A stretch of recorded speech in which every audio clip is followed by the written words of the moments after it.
happy Valentine's Day. I'm here with my wife, and we celebrate Valentine's Day, we celebrate the Lord's Day more so. So, as usual, we'd like to open up with a word of prayer. Father God in heaven, we thank you for the opportunity that you have given to us once again, Lord, to see another day.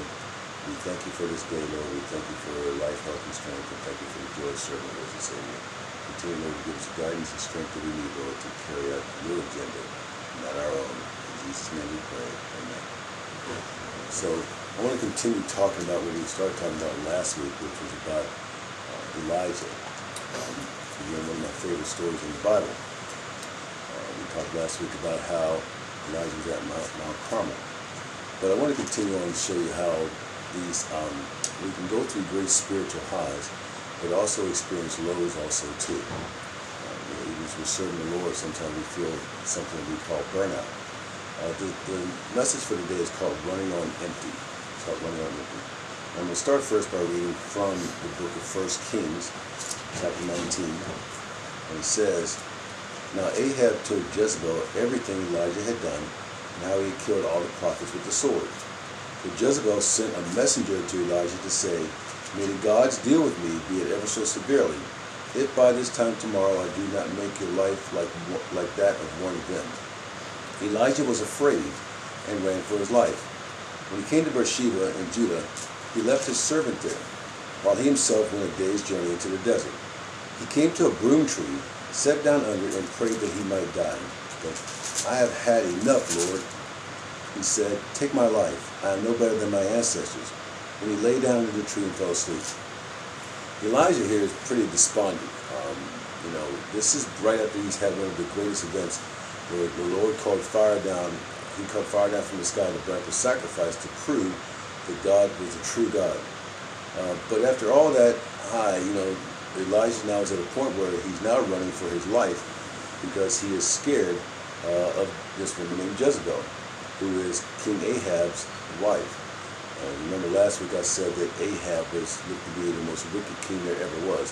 But Jezebel was the one who brought a lot of idolatry into the land of Israel.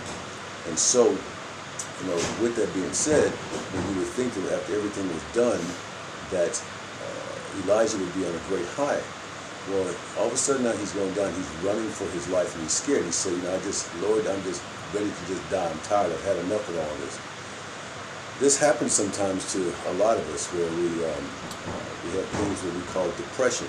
Some people go through things we call PTSD. Those things are real. People go through them at times. Sometimes people think that Christians should always be happy and smiling all the time.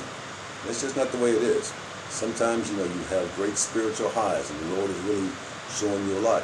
And then sometimes you just get tired. Even Jesus had to go to a mountain every once in a while just to get away so he could rest. Elijah here is extremely tired with everything that's going on. He has been depleted by his victory. And his victory that he had, which he proved and showed that God was a true God.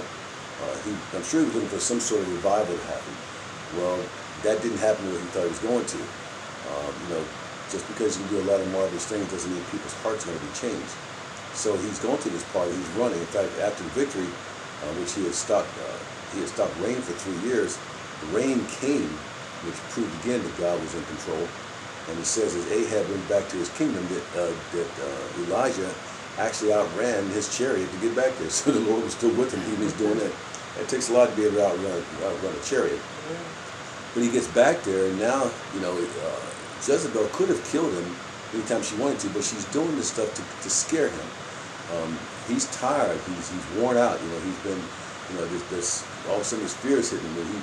Why didn't he laugh about this threat with Jezebel? He had just seen what God could do, but in that time he had forgotten all about what God had done for him. And so he's just burnt out. I just can't take it anymore, Lord. I'm tired. I've had enough. And so he runs. He says he ran for his life. Okay? Ran for his life. He was so scared. He has been devastated by everything that's been going on. He's wallowing in a little self-pity because he said, I've just had enough, Lord. After all the miraculous things he's saying, he still says, Lord, I've just had enough of this. And so, but here's the thing about this I love, because the story is so good, because it shows just how God is always where we are.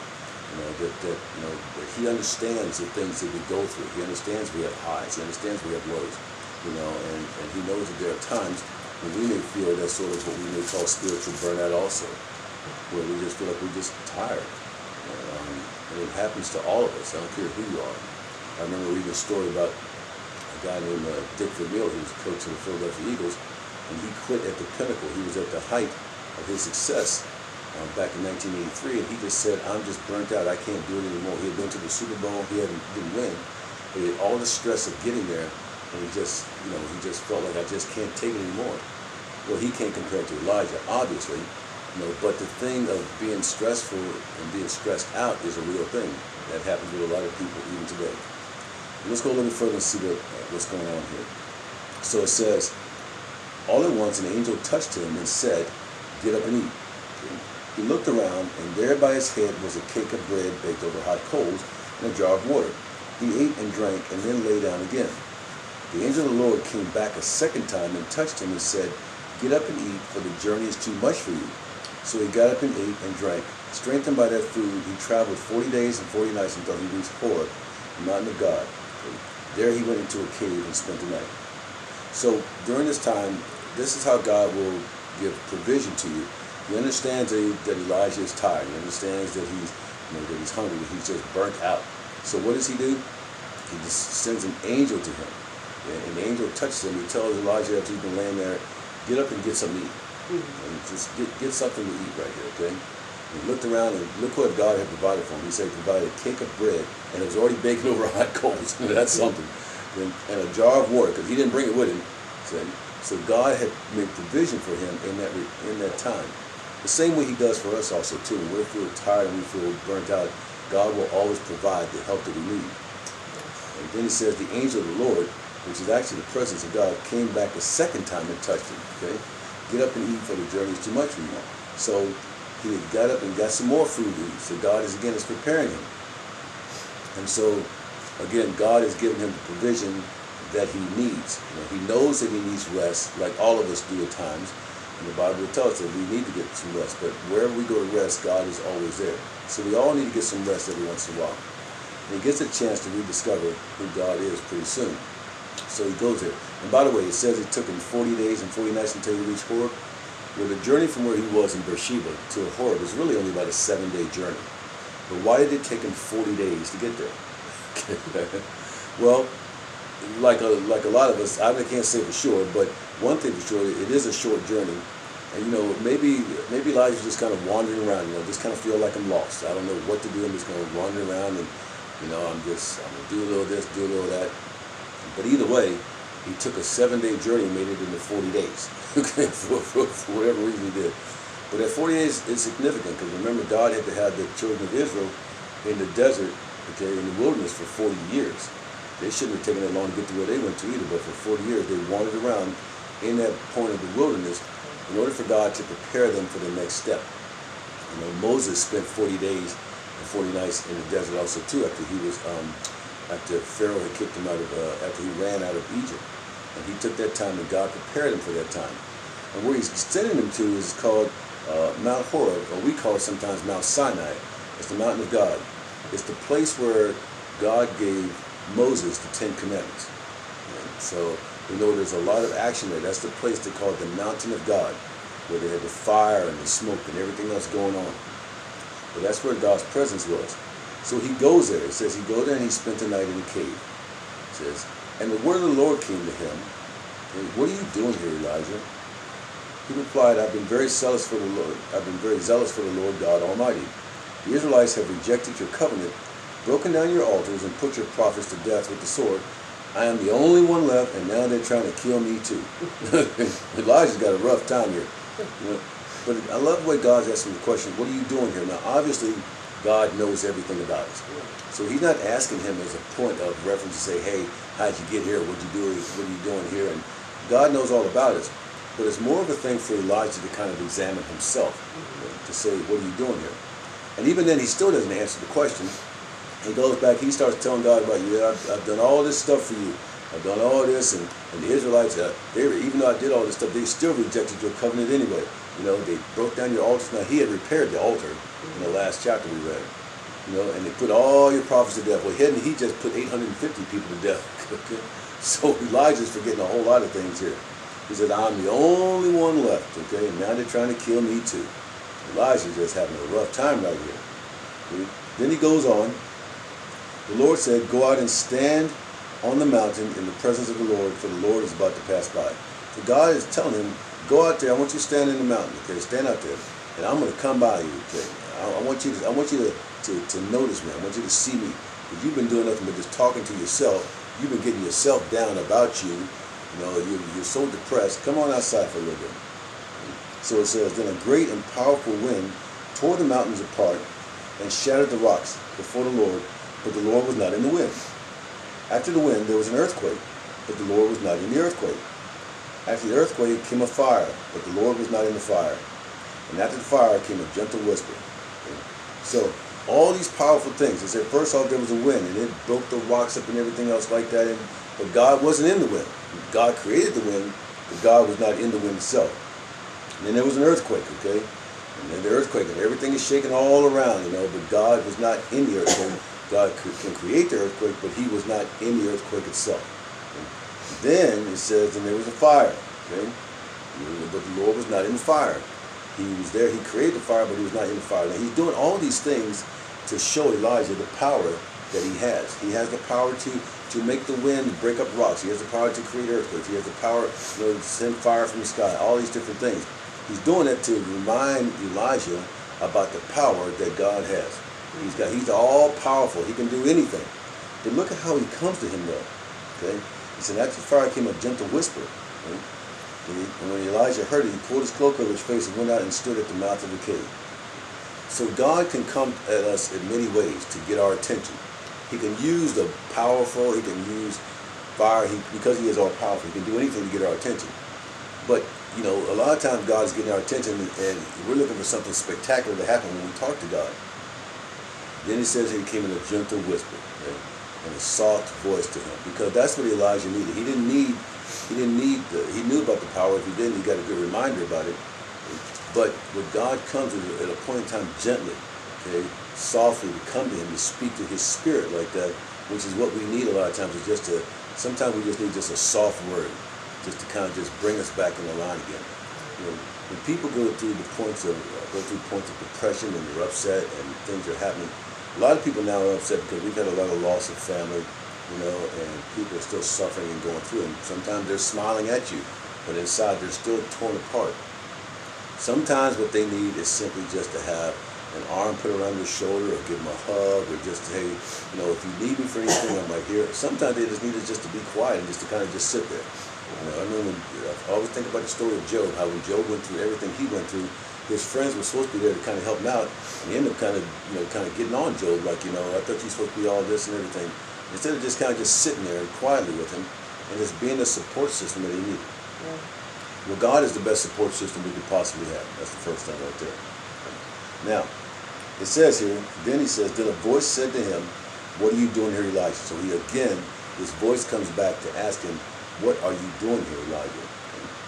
He replied, I've been very zealous for the Lord God Almighty. Same thing he said before. The Israelites have rejected your covenant, broken down your altars, and put your prophets to death with the sword. I'm the only one left, and now they're trying to kill me too. So he just simply repeats the same. He's still not answering the question.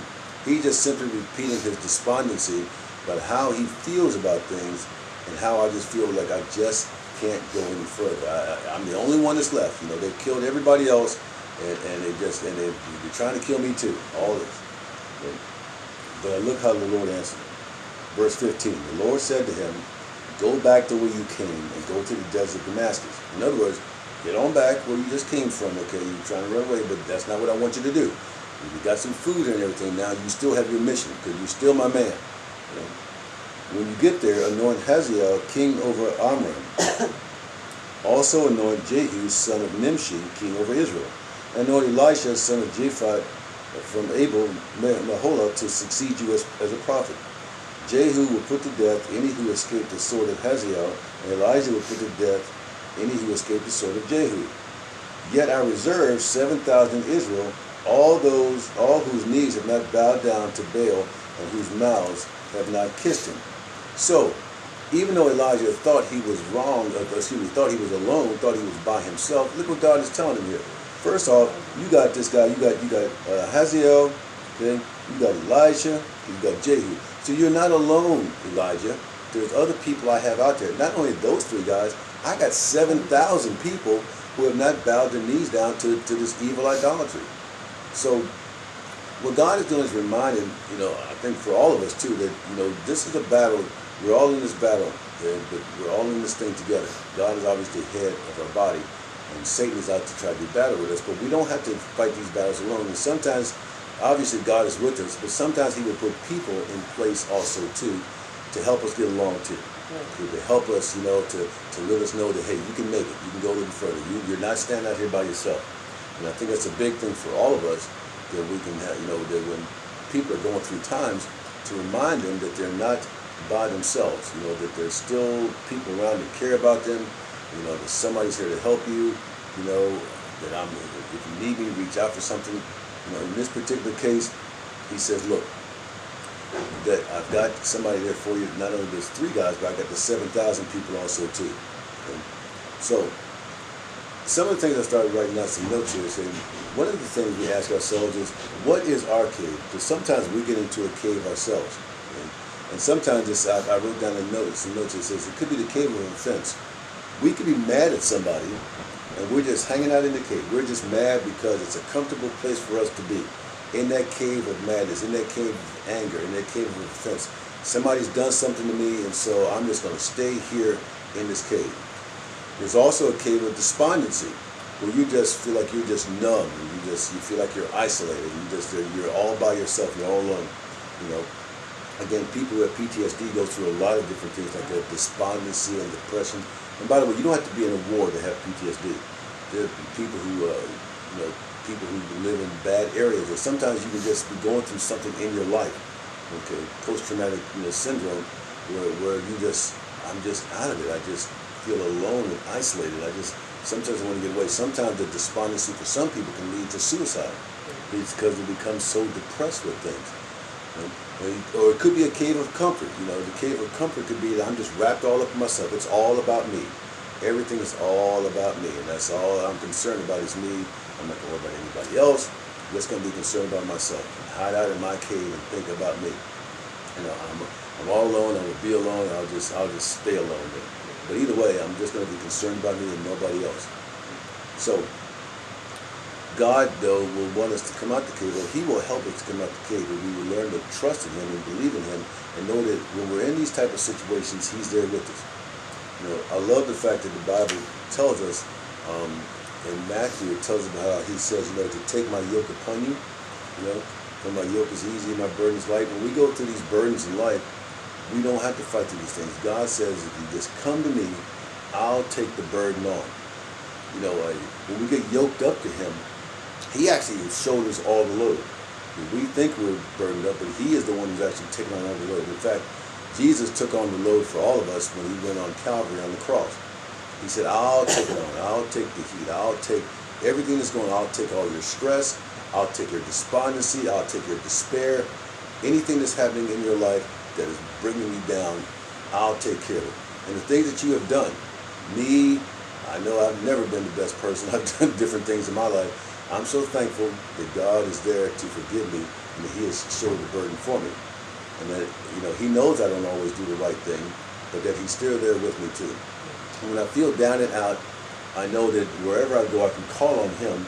I don't need to have a phone to call my mother, which is great. I love calling my mother, calling my wife, calling my brother. God is always there for me. But he also has put those people in place, not just them, my son, there's other people out there too, who I can reach out to when I feel like I'm down there and out. God has put those people in place for us. So what he wants us to do is take advantage of that. We're all here to lift each other up, and to let each other know that we're not in this thing alone.